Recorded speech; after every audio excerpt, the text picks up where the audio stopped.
سلام علیکم، خیلی مخلصیم. خیلی خوش اومدیم به این ویدیو و کانال 53.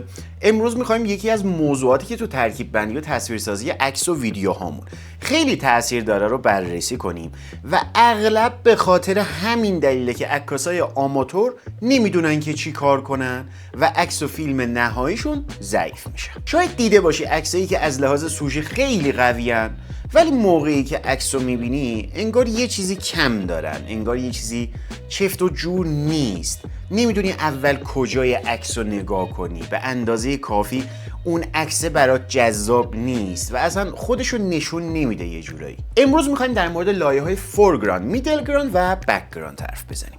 اینکه این لایه‌ها تو ترکیب یه عکس و فیلم چه کاری رو انجام میدن، چطور میتونیم کنترلشون کنیم تو ژانرهای مختلف، مخصوصا مثلا منظره، پورتره یا تبلیغاتی، چجوری میتونیم بهترین استفاده رو ببریم و نکات بیشتر و عملی‌تر رو در این مورد حرف میزنیم. اول بیایم برسیم به تعریفشون تا جاشون رو بهتر متوجه بشیم، بعد بریم سراغ نکات بیشتر.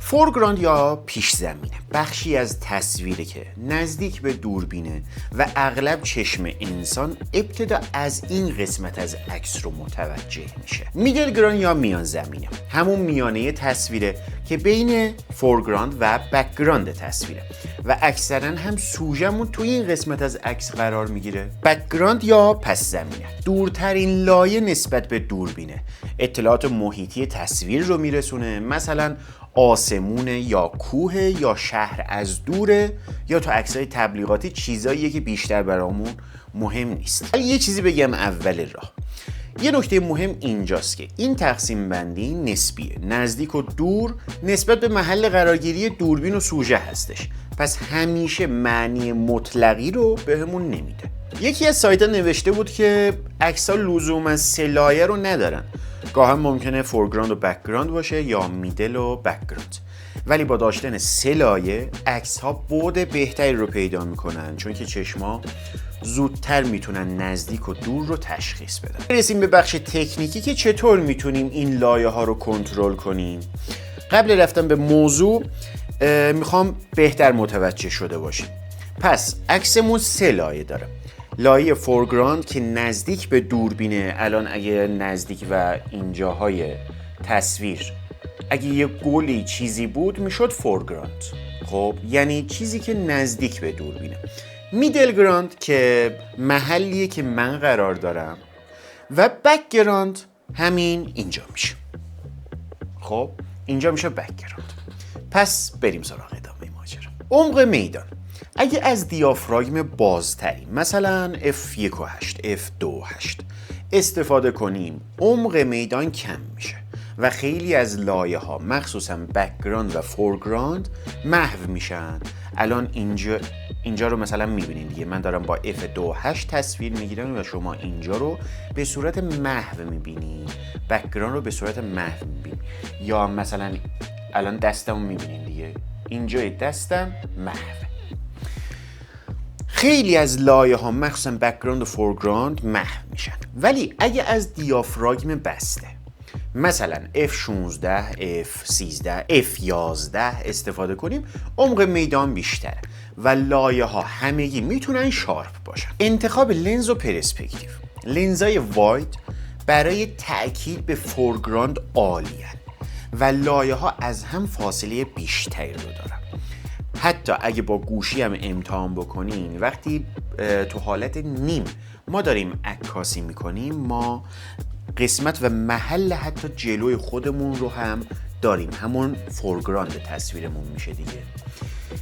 و تو این حالت لایه ها از هم فاصله بیشتری رو پیدا میکنن. لنزای تلفوتو عکس و قاب رو فشرده تر میکنن و لایه ها به هم میچسبن و این باعث میشه که پس زمینه بزرگتر به نظر برسه. فاصله دوربین تا سوژه و سوژه تا بکگراند، اینجا رو یکم توجه داشته باشین، یکم پیچیده است. اگه سوژه نزدیک باشه و بکگراند دور باشه، تفکیک بین لایه ها واضح تر. اگه سوژه خیلی از دوربین دور باشه و نزدیک به بکگراند باشه، لایه ها به همدیگه میچسبن و به صورت واضح نمیشه تشخیص داد لایه ها رو.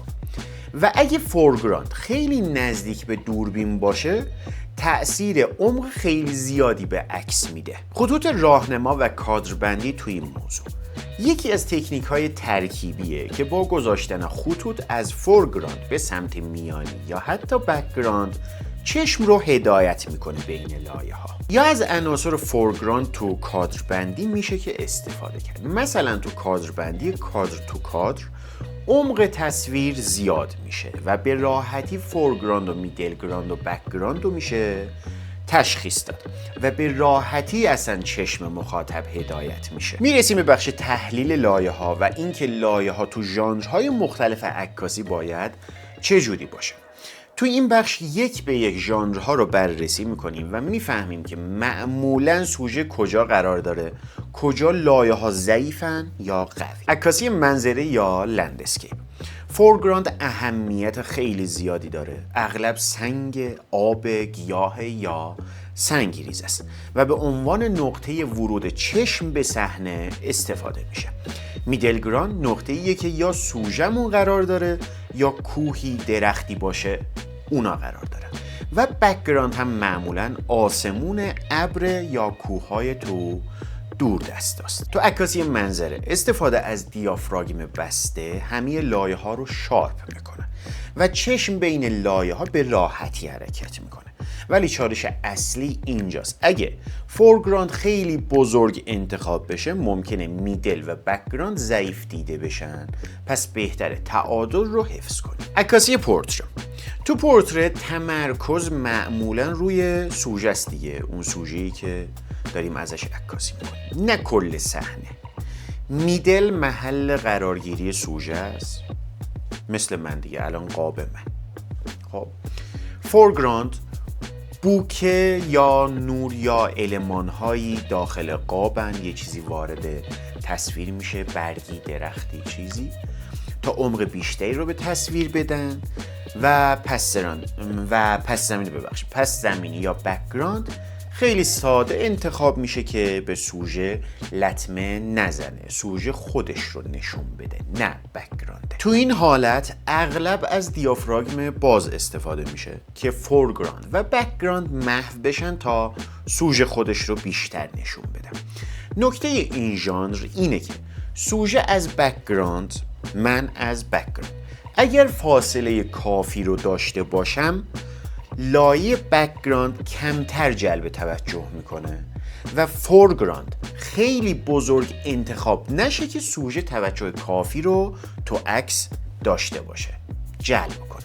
عکاسی تبلیغاتی مثل عکاسی پورتره است. چیزی که میخوایم تبلیغ روش انجام بدیم معمولا تو لایه میانی یا همون میدل قرار میدیم.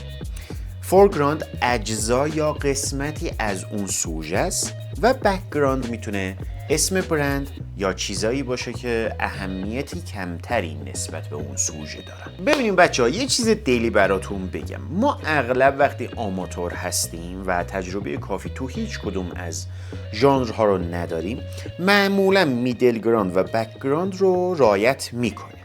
میدلگراند سوژه‌مونه، بکگراندمون حالا هر چیزی که شد.